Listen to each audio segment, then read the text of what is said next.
So sorry for the interruption. Accidentally, I closed the recording. That is why this is a second video for the same concept.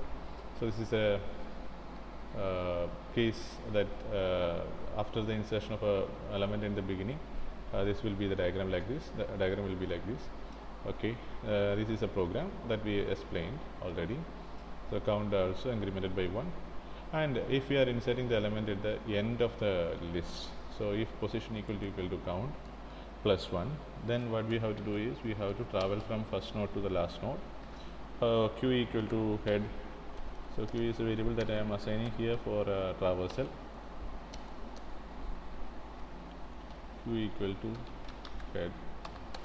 Then for traversal, I am using while loop while Q tends to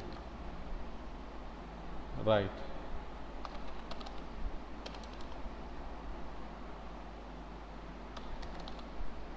Q tends to right not equal to head tends to left. So head tends to left represents the last node's address. Okay. So what we are going to do is we are going to travel from first node to the last node. So first node is temporarily assigned to the variable Q, and from there we are traveling from Q tends to right not equal to head tends to left. Head tends to left, in this case head equal to 600. 600 tends to left is 500. 500 is the last address. So we are traveling, we are searching Q tends to, that is 600 tends to right equal to what? 100. So this is a difference. Usually this is a difference in a circular double linked list. If you want to insert an element in the end of the list, so I just explained this one here because you have to understand the difference between the double linked list and the circular double linked list. We are going to insert the element at the end of the list.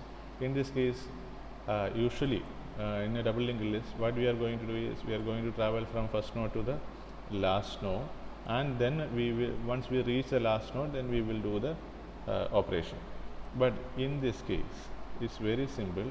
You can directly assign directly move on to the last node.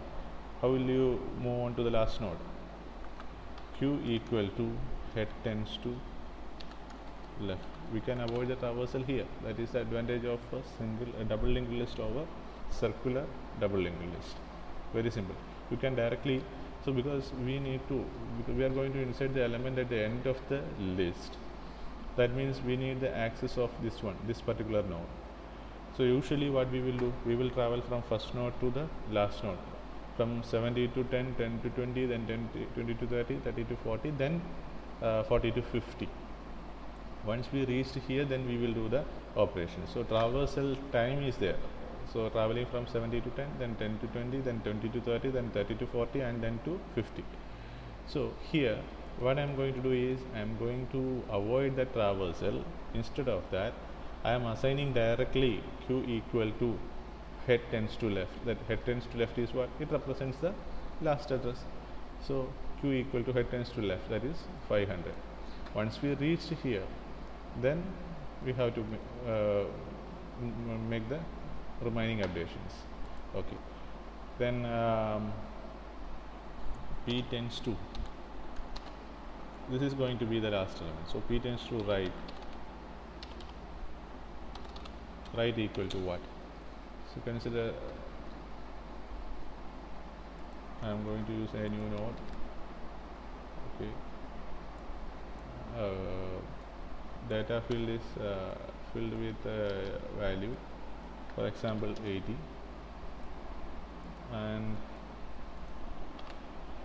what I am going to do is the right address field. Right address field, what I mentioned here is P tends to right. P tends to right should be what?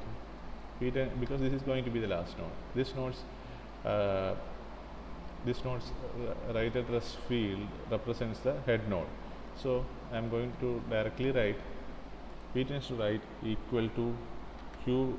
You have two options, Q tends to right, or you can directly say that P tends to right equal to head, whatever is your wish. Okay. So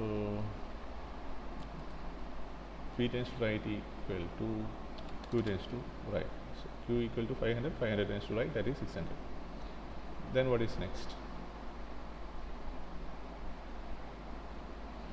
P tends to left is what? P tends to left equal to what? Is q. Okay, P tends to left, the left field equal to q, q equal to 500. 500.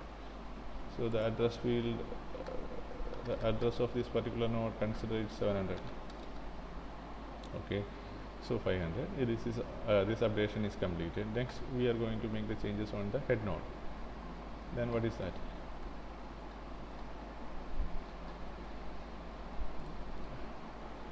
Head tends to left.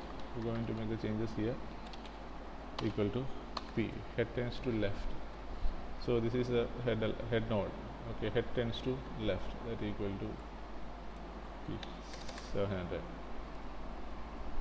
Okay, I think all the operations are completed.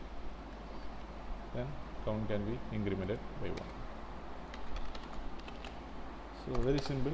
We completed insertion in the beginning, insertion at the end, and insertion in between two elements is similar to that of a double linked list, because there is no changes on that, because left address field and right address field are left address field represents the just previous element, right address field represents the next element. So there is no change on that, because it's similar to the double linked list.